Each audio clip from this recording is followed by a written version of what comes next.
Kamalabyonna wa Buganda Charles Peter Mayiga kinoganyiza nti Obwakabaka bwakukola ekisoboka okutuukiriza enteekateeka nnamulanda ey'okulaakulanya olubiri lw'Emmengo.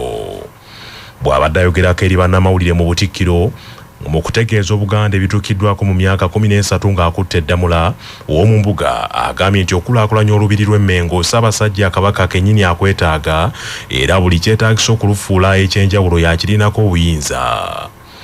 Mu kuwoma ddamula Charles Peter Mayiga ategeezezza nti olubiri lw'Emmengo terugenda kusibwako maduuka ng'abamu bwe balowooza wabula anaggumiza nti waliwo ebigenda okusibwamu nga bya nkizo.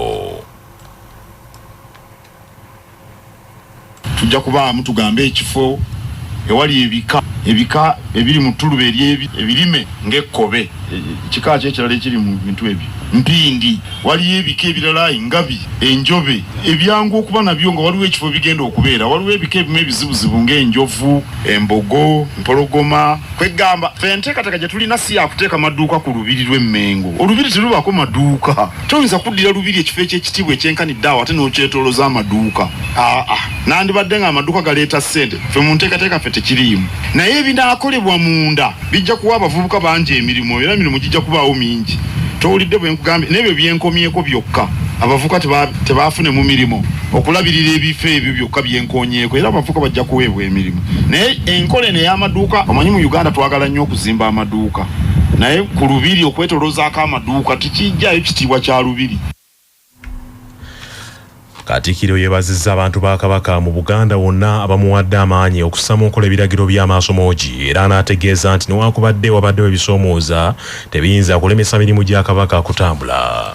Abamu ne boogera ne bawandika ne tetumanyi ssente gye zigenda ez'ettofaali eyo masengere ezimbwa eyo masengere nene n'okusinga Bulange terefayina ezo zikoleka ezo amasiro naye nga abantu bawandiika n'abayogeranga bano abayina emimwa giti papapapapapa bwenkuŋŋanya obukadde 10 mu ttofaali ntwalako nga 2 ewange bisoomooza abalala ne bagamba neefudde Kabaka kubanga abantu bankubira eŋŋoma banzimbira ebitiirirwa bazisimba ebitooke neefudde Kabaka ono afuuse Kabaka kaakati Katikkiro bw'akola emirimu gya Kabaka abantu ne bamusanyukira ate Kabaka yasinga okweyongera ettutumu. Mukawulidda Katikkiro bw'akola emirimu gya Kabaka abantu ne basanyuka ettutumu erya Kabaka lyeyongedde. Mwambadde temulaba abantu abajja ku mikolo gy'Obwakabaka temulaba nti beeyongedde lwa mbeera zino ze tubabeeramu.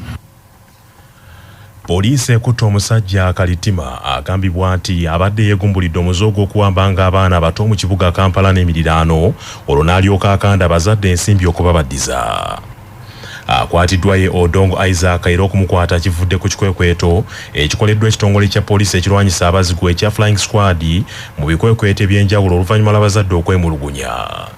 Kitegerekese nti Odongo Isaac yawamba abaana okuli Kasirye Ethan ow'emyaka 5, Kalenzi John Yosam ow'emyaka 6 n'Ekibira Ramadhan ow'emyaka 5 yabawamba gye buvuddeko mu bitundu ebya Kasubi Zone 1 n'Akulabye Zone 7 mu division ye Kawempe. Poliisi etegeezezza nti Odongo baamujja mu bitundu eby'Naakulabye mu Kampala. Omwogezi wa poliisi mu ggwanga Lusoke Kituuma agambye nti ono akkiriza nti yabadde ng'awamba abaana yasooka kuwamba Kalenzi Joram omwezi oguwedde ogwokuna olwo n'akanda abazadde kantanyi. Yazaako okuwamba Ethan okuva Naakulabye n'amutwala Elida wabula bwe yakanda abazadde b'omwana oyo ensimbi ne bazimuwa bo baasalawo bwe yakanda abazadde ensimbi ne bazimuwa baasalawo okuddukira ku poliisi. Kituuma agambye nti omusajja oyo akumirwa mu kaduukulu kaabwe ng'okunoonyereza bwe kugenda mu maaso. Yawamba Kalenzi Joram from Kasubi nga 26 then n'amusuula Enjeru kumpi ne bridge ya Jinja eyo nga alemeddwa okufuna ssente then nga 30 April awo yawamba Kasirye Ethan yamujja Naakulabye n'amutwalira ddala paka Lira eyo gye yamuleka eyo. Then bwe yadde Kampala nga 2 May n'abductinga Kabira Ramadhan okumujja Makerere awo nga nawo abadde asabirako ssente. Baamuwaayo emitwalo 4 maama w'omwana weyaleetera omwana n'amusuula ekaleero kusaawa nga 5 ez'ekiro naye nga kyetugamba nti ono omusajja tugenda kumukolako ng'amateeka bwe googera. Ssaabalangira w'Ekereziya omulambika Paapa Leo ow'e14 yeegayiridde abantu mu nsi yonna bakomye okulinyirira eddembe ly'abaana nga babasuula mu bikolwa nga babasuula n'ebikolwa ebirala ebifutyanka eddembe lyabwe ate ng'abaana abo be bakulembeze ab'enkya. Omusasu waffe Ssaalongo Charles Masembe alina ebisingawo. Paapa Leo ow'e14 obubaka buno abuyisizza mu Ssaabasumba ng'ate Ssaabasumba akiikiriddwa Vicar General w'essaza ekkulu ery'e Kampala Monsignor Vincent Rogers Kabuye Mukasa bw'abadde mu nsisinkano bannamawulire wano ku lusozi e Rubaga mu kukubiriza abantu bonna okuvaayo bayambe ku misinde eginaabaawo ng'ennaku z'omwezi 25 omwezi ogw'omusanvu omwaka guno mu kuyamba okudduukirira ekibiina kya Child Welfare and Adoption Society eky'Ekereziya ekiyamba ku baana abatalina mwasirizi wali ensamba ku Babies Home. N'asaba abantu bonna okukomya ebikolwa eby'ekko ku baana. Ng'Abakristu tetulina kukoma bukomi okusaasira busaasizi kwokka wabula tulina okubeerako kye tukola. Paapa atukubiriza okukola okusinga okwogera obwogezi ebigambo. Tulina okwaniriza abaana abali mu bwetaavu, okuyamba amaka g'abaana ate era n'abo ababalabirira n'okulwanyisa ebikolwa ebitali birungi ebikolebwa ku baana. Tewali mwana alina kwerabirwa. Buli mwana asaanidde okwagalwa, okukuumibwa aye n'okuba n'obulamu obulungi obw'omu maaso. Chwazi Nsambya Babies Home ku myaka 57 ekyali ku mulamwa gwayo ogw'okwagala, okulabirira, okukuuma n'okukuza abaana mu maka gaabwe. Egenda mu maaso n'okutuukiriza kino. Era Paapa Leo ow'e14 asabye abantu bonna okutunulira omwana ng'ekyomugaso, okubalabirira nti beetaaga obulamu obulungi kubanga bwe bati balabiridde basobola okufuuka ekintu eky'omutawaana eri ensi. Paapa Leo ow'e14 atukubiriza nti abaana abalekeddwa ettayo bamulekwa n'abo abatalina mwasirizi ba muwendo nnyo mu maaso ga Katonda yadde nga oluusi abantu babeerabira. Tebalina kwerabirwa, basaanidde okussibwamu ekitiibwa, okwagalwa ate n'okulabirirwa. Buli mwana awatali kufaayo ku mbeera gy'alimu alina ekitiibwa eky'omuntu mu maaso ga Katonda. Okuleka abaana nga tebalabiriddwa mu birowoozo, mu mubiri oba mu mbeera zonna ng'omuntu. Monsignor Rogers Mukasa yeebazizza abo bonna abavuddeyo ne balabirira enteekateeka eno ey'okutambulanga okudduukirira abaana abatalina mwasirizi nti era mu myaka 3 abaana 396 be bafunye obuyambi nti 209 bw'ate baddiziddwayo mu maka gaabwe. Abasomesa ba primary mu district y'e Mayuge bazinze woofiisi eyakulira abakozi nga baagala bannyonnyolweko kikekyuza omusaala gwabwe entakera. Bano abadde abakaawo bategeezezza nti bakolera mu bitundu ebyewala, abandi bakolera mu bizinga, naye ekibeewuunyisa era kibaluma olw'okunyigirizibwa ng'abakulu ku disitulikiti ate nga bakola nnyo okubangula abaana b'eggwanga. Abakolera mu bifo birebana za outreach areas esente doyagana ku account munange leero yagala ku sente dindi olwo wayagala ku sente dindi ate bwogezaako otuukira bakama baife ali mu offices ed'endawulo tibasobola kuinongola oba tibakuwa nsonga gyeddeene. Funa emitwalo 56 nga basazeeko ebindi naye nayagaineko emitwalo 27. Lwaki? Kubanga emisaala gy'emayuge banange gyetutamye gitumazeeko emirembe titwidde oba bwe twasoma obusomesa twayiza musango.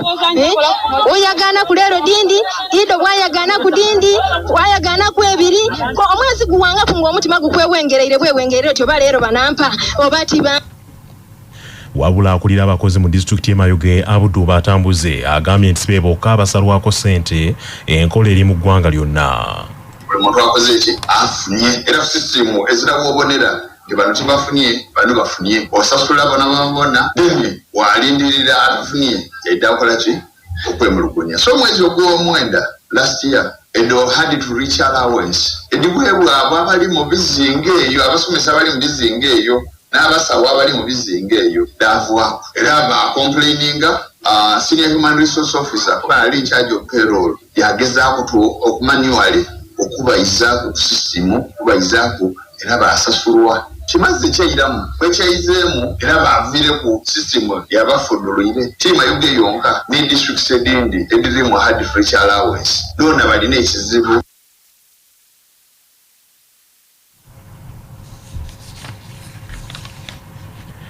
Okunoonyereza kulaze nti okweraliikirira okwennyika n'okukabirirwa byeyongedde nnyo mu ggwanga nga waakiri ku buli bantu 3 abasangibwa n'ebirowoozo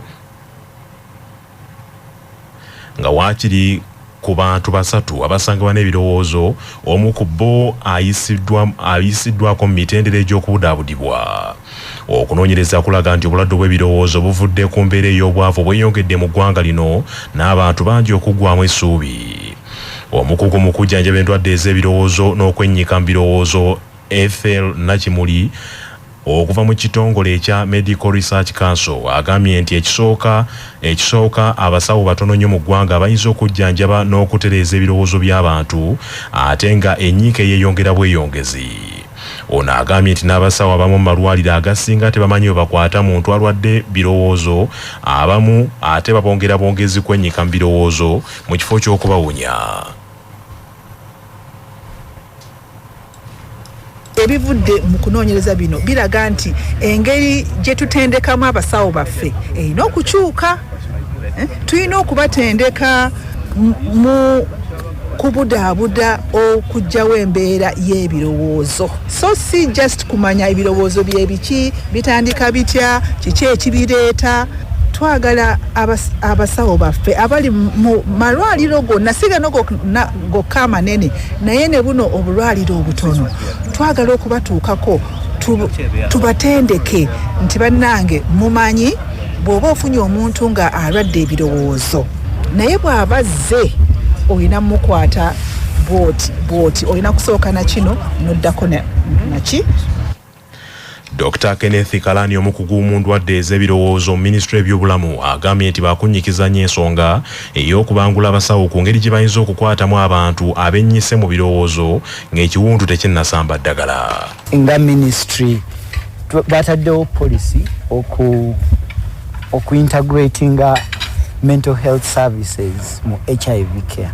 So kati services zetugenda tugaba mu HIV ebeera integrated. Atwogenda okufuna obujjanjabi oba HIV mu facility ofunamu ne obujjanjabi obulala okugattako ne mental health. So okulaga nti ministry recognizing ennyo kino mu kuyiga kwaffe twazuula nti waliwo endwadde eziri common mu abalwadde aba HIV, obulwadde bwa anxiety, obulwadde bwa depression n'obulwadde bwa okukozesa omwenge n'ebiragalalagala. Okunoonyereza kuno okuvudde mu kitongole ekya Medical Research Council era kulaze nti n'endwadde ezimu ezizuulibwa mu bantu ensangi zino zivudde ku birowoozo ebingi. Manya obuvuna obuddo obw'eddembe lyo tonyigirizibwa ddembe lyo ery'obwebange.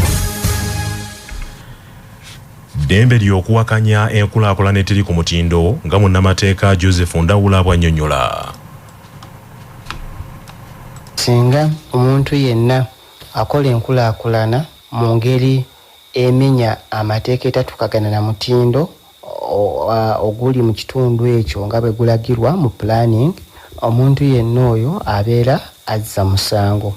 Era omuntu yenna asobola okumuloopa newankubadde omuntu oyo asobola okuloopa tateekeddwa kulaga nti oba ye ng'omuntu agenda kufuna okukosebwa olw'ebikolwa by'oyo omuntu abeera ali mu kukola enkulaakulana etagoberera physical planning, oba talina kulaga nti ebyo ebikolwa ebyoli bijja mukosa ye ng'omuntu.